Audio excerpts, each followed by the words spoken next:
이제 실제로 제가 서울대 다니면서 글쓰기 수업을 들었을 때 거기서 받은 성적을 먼저 공개해 보도록 할게요. 한글, 워드 같은 거 지금 켜놓고 멍 때리고 계신 분들, 그러다가 웹서핑 하다 유튜브 들어오신 분들, 그런 분들 꼭 주목해 주세요.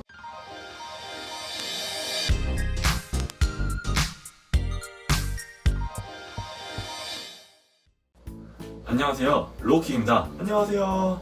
오늘은 우리가 살면서 자소서, 기획안, 레포트 이렇게 의무적으로 글을 많이 써야 되는 상황에 처하게 되잖아요. 그걸 보통 실용문이라고 많이 부르는데 오늘은 제가 어떻게 하면 글을 빨리 쓸 수 있을까, 쉽고 빠르게 쓸 수 있을까에 대한 꿀팁을 한번 말해보려고 합니다. 물론 제가 베스트셀러 작가는 아니지만 제 스스로 글쓰기 책도 많이 읽어보고 대학에서 글쓰기 같은 수업도 많이 들었었거든요. 서로 글쓰기에 대한 고민 같은 것들을 많이 해왔기 때문에 거기서 얻은 작은 꿀팁 같은 것들을 여러분들께 나눠드리려고 합니다. 그 전에 이제 실제로 제가 서울대 다니면서 글쓰기 수업을 들었을 때 거기서 받은 성적을 먼저 공개해 보도록 할게요.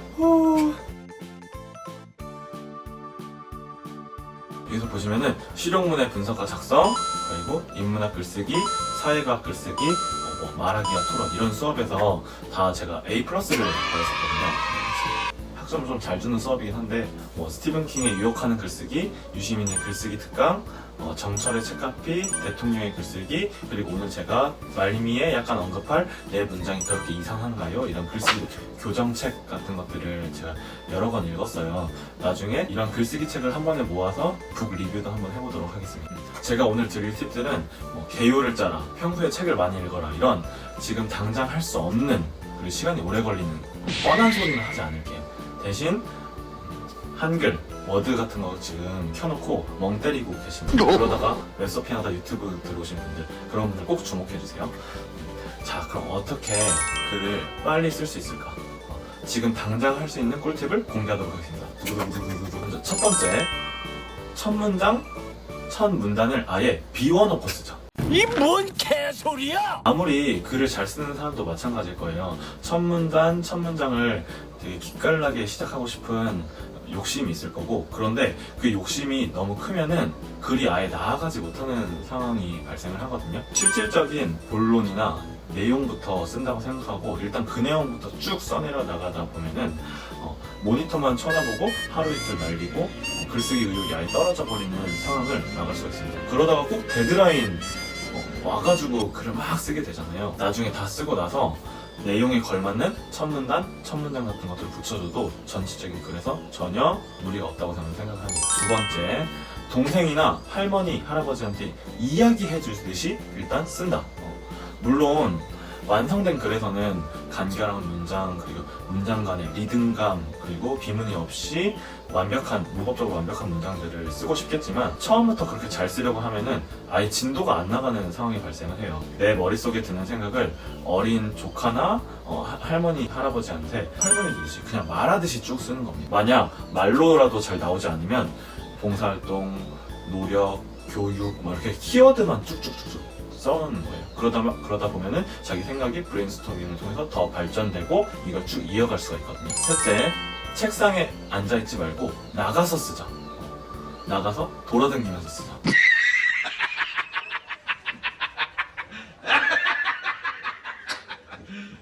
실제로 미국 스탠퍼드에서 연구를 했는데 책상에 그대로 앉아있는 사람과 러닝머신을 뛰는 사람에게 창의력과 관련된 시험을 한 거예요. 그랬더니 러닝머신을 뛰는 사람이 책상에 앉아있는 사람보다 80% 그 점수가 높이 나와서 발산적 사고를 더 잘한다는 결과가 나왔다고 해요. 저는 이런 결과는 알지 못하고 그냥 습관적으로 옛날부터 레포트나 자소서 같은 것들이 쓰다가 막히면은 산책하면서 생각하면서 이렇게 말로 이거 이럴 때 이렇게 쓰지, 이럴 때 이렇게 써야 될까 이렇게 하면서 핸드폰에 살짝 키워드나 문장 같은 것들 적어놓고 했거든요. 그러면 이제 생각이 정리되고 와서 더 글을 이어갈 수가 있고 이런 것들을 많이 경험을 했어요. 실제 연구 결과로도 나와 있다고 하니 더 신뢰가 가죠. 꼭 한번 그렇게 해보시기 바랍니다. 그냥 책상에 앉아서만 이렇게 머리 쥐어 듣지 말고 그러다 꼭 웹서핑 하다가 웹툰 보고 웹소설 보고 하다가 자잖아요. 커뮤니티 한번 쫙 돌고 저도 많이 경험해봤거든요. 그렇게 하지 마시고 밖에 한번 나가보세요. 이 영상을 보는 중학생, 고등학생, 집에서 이제 자유롭게 밖에 못 나가는 그런 학생들도 있으실 텐데 서울대 나온 형이 글 잘 쓰려면은 좀 밖에 돌아다니는 된다고 이 영상 보여주면서 얘기하면은 되지 않을까. 전 좀 맞아야 해요. 자, 넷째, 옆에 사람과 대화하면서 쓰는 거예요. 이것도 무슨 소리지? 라고 생각이 드실 텐데, 글이 막혔을 때 혼자 끙끙끙 이렇게 앓는 것보다 카페에서 친구들이랑 커피 한잔 하면서 내가 사실 이걸로 글을 쓰고 있는데 이런 내용을 쓰고 있다. 이거 이렇게 쓰면은 될까? 아니 뭐 덧붙일 게 있을까? 이렇게 하면서 내 생각을 어느 정도 정리해서 말하는 거죠. 그러면 또 그걸 들은 친구들도 거기에 대해서 대답을 해줄 거예요. 그렇게 이 상호작용 속에서, 대화 속에서 생각이 더 발전되고 발산적으로 퍼져나가기 때문에 글을 막힌 거를 뚫어낼 수 있다고 저는 생각을 합니다. 다섯 번째, 자기 반박을 하지 않는다.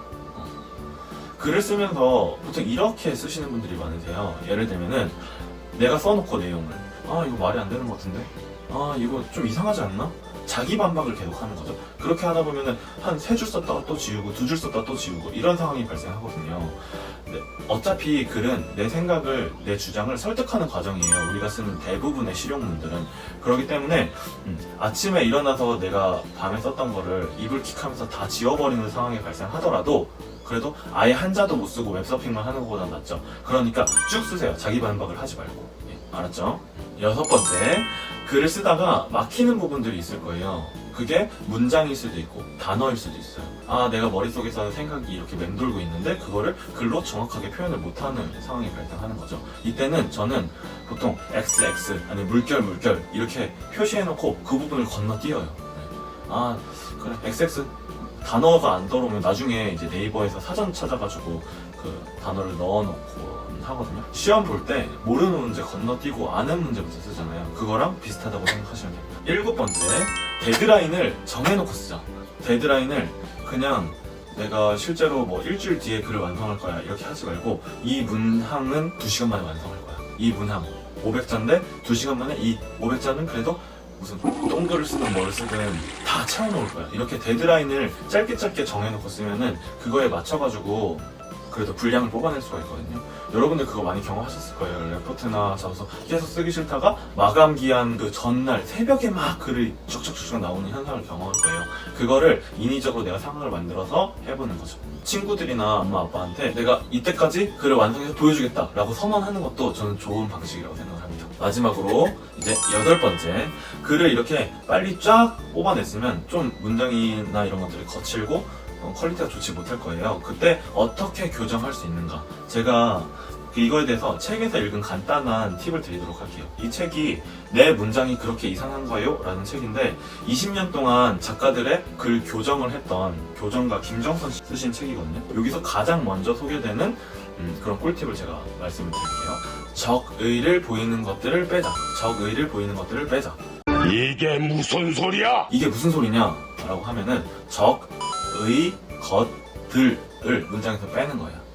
한번 빼볼까요? 여기서 책에서 나온 예시를 제가 한번 설명해 드릴게요.